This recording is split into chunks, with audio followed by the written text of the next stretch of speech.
जी।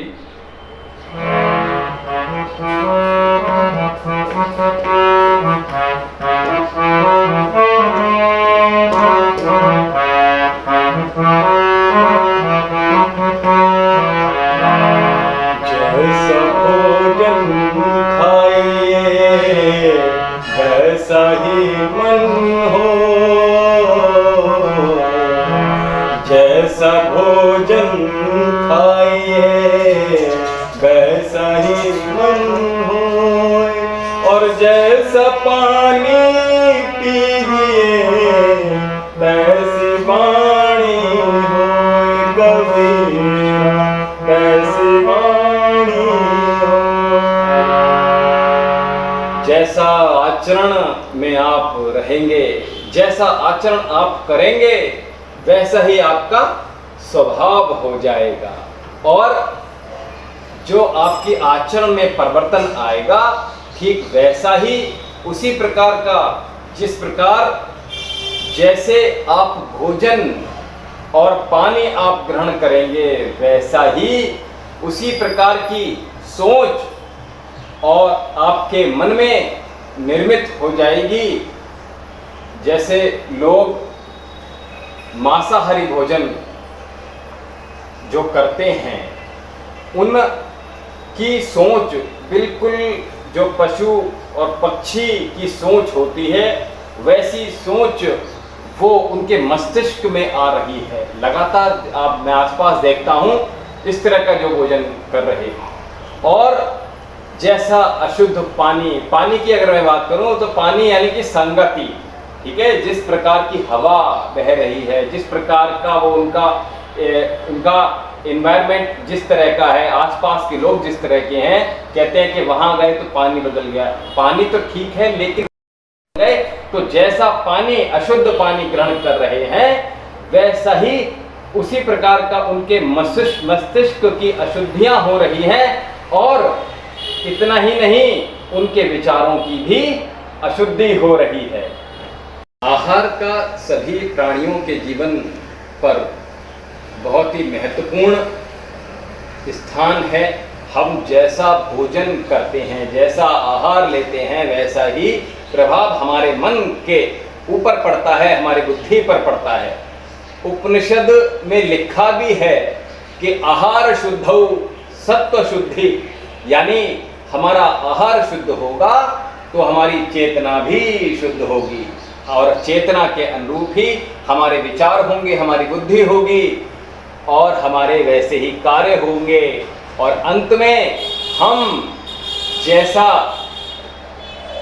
हमने ये सब कुछ किया, जैसी हमारी बुद्धि होगी, वैसा ही हमारे विचार होते चले जाएंगे, हमारी बुद्धि वैसी हो जाएगी, हमारे कार्य वैसे हो जाएंगे। अंत में जैसा खाए अन्न, आपने सुना भी होगा कहावत कि जैसा खाए अन्न और वैसा ही हो जाए मन। लेकिन आज के जो आधुनिक युग है, आज आधुनिक एवं जो व्यस्ततम जैसा समय लोगों में देखता हूँ, इसमें अक्सर हम जो भोजन है उसके गुणों और दोषों पर विचार नहीं कर पाते, और इसके चलते हम किसी न किसी रोग से ग्रस्त हो जाते हैं। तो देखिए, गीता में 3 तरह के आहार के विषय में बताया गया है। पहला सात्विक, दूसरा राजसिक और तीसरा तामसिक। तो जो सात्विक या श्रेष्ठतम पुरुष को प्रिय होता है, ये वैसा आहार है जो आयु को बढ़ाने वाला है, बुद्धि को बढ़ाने वाला है, बल को बढ़ाने वाला है, आरोग्य को बढ़ाने वाला है, सुख को बढ़ाने वाला है, प्रीति को बढ़ाने वाले रसों से युक्त होता है। ये आहार मन को प्रिय होता है। और दूसरा जो राजस या मध्यम पुरुष को प्रिय होता है, जैसे कड़वे, खट्टे, तीखे, चटपटे, लवण युक्त, बहुत गरम, तीखे, रूखे, दाह युक्त, ऐसे आहार जो करते हैं, वो आहार चिंता और रोगों को उत्पन्न करने वाले होते हैं। तीसरा होता है भोजन, मैंने कहा तामसिक आहार। तो तामसिक आहार जो अधपका है, अधकचा है, रस रहित है, दुर्गंध युक्त है, बासी है, उच्छिष्ट है या मांस है, मदिरा है, ये सारा उसी में आता है, ये अपवित्र माना जाता है। भोजन के विषय में विचार करने पर हम पाएंगे कि सात्विक पुरुष खाने से पहले भोजन के पदार्थों के विषय में भली भांति विचार करता है। वो ये विचार करता है कि भोजन हमें करना चाहिए या नहीं करना चाहिए। वो तो इतना भी विचार करता है कि ये भोजन हम जो कर रहे हैं वो समय क्या है।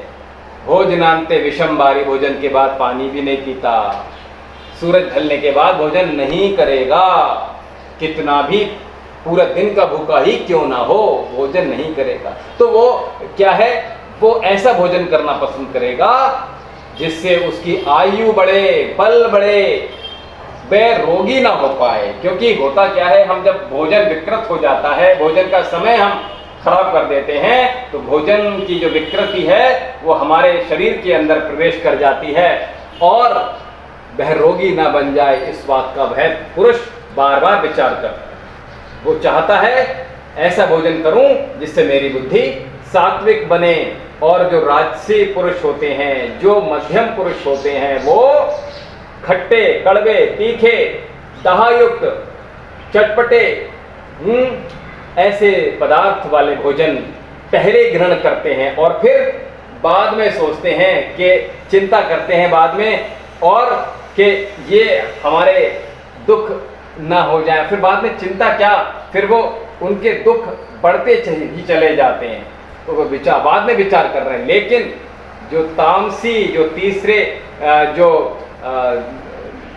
तीसरा गुण वाला है व्यक्ति, तामसी, वो उसकी दृष्टि तो केवल भोजन पर ही रहती है।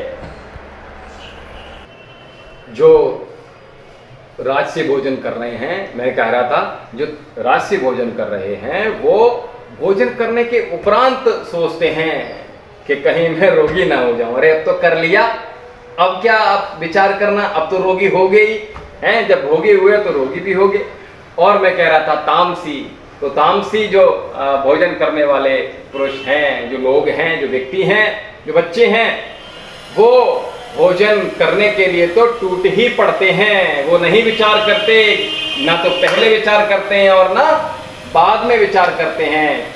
और जब ऐसा करते हैं तो उनके अंदर आलस्य, प्रमाद, निद्रा का बढ़ना, हिंसा, कर्मों में उनके मन ना लगना, कोई भी कार्य करने जाते हैं तो मन ही नहीं लगता, ऐसे बहुत सारे अवगुण उनके बढ़ते ही चले जाते हैं। और सत्गुण से ज्ञान उत्पन्न होता है, रजोगुण से लोभ उत्पन्न होता है और तमोगुण से प्रमाद, मोह, अज्ञान उत्पन्न होते हैं। क्योंकि जितने भी दूषित कर्म हैं उनकी जननी अज्ञान है, इसलिए अज्ञानी पुरुष सबसे ज़्यादा निकृष्ट माना जाता है। गीता में आता है कि दुखों का नाश करने वाला योग जो होता है वो यथा योग्य आहार करने वालों का, कर्मों में यथा योग्य चेष्टा करने वालों का, यथा योग्य सोने वालों का, यथा योग्य जागने वालों का, सही समय पर सोने और जागने वालों का ही सिद्ध होता है।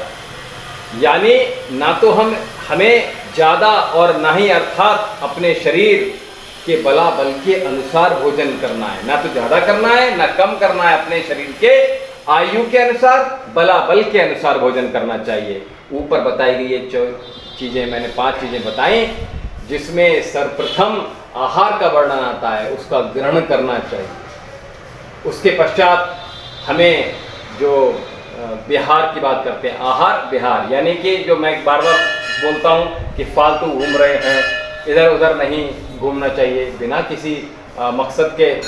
तो इस तरह के जो कार्य हैं, कर्तव्य हैं, फालतू सो जाना, कुछ भी नहीं है तो सो गए और आलस आएगा, क्योंकि जाहिर सी बात है इस तरह का जो भोजन आप कर रहे हैं तो वो आलस देगा, प्रमाद देगा, तो सोएंगे आप और फिर रात में जागेंगे।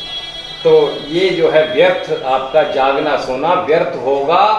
तो सब मनुष्यों को इस पर उचित ध्यान देना चाहिए। सभी प्राणियों में अगर मैं प्राणियों की बात कर रहा हूँ तो प्राणियों में मनुष्य ही है जिसके भीतर बुद्धि है। जन्म से ही वो विवेक प्रधान होता है, उसके अंदर मन है, बुद्धि है, वो सोच सकता है, वो युक्ति लगा सकता है, वह उचित और अनुचित, नित्य अनित्य आदि का निर्णय भी ले सकता है। इसलिए चेतना की शुद्धि के लिए, शरीर की शुद्धि के लिए, शरीर निरोग बनाए रखने के लिए मनुष्य को भोजन में शामिल पदार्थों को, जो भी भोजन करने वाले पदार्थ हैं, भोजन ग्रहण करने वाले पदार्थ हैं, उनके गुण और दोष को अच्छी तरह से भली भांति पूर्वक उनको विचार कर लेना चाहिए अपनी बुद्धि से, अपने मन से, कि ये हमारे लिए रोग तो नहीं उत्पन्न कर देंगे।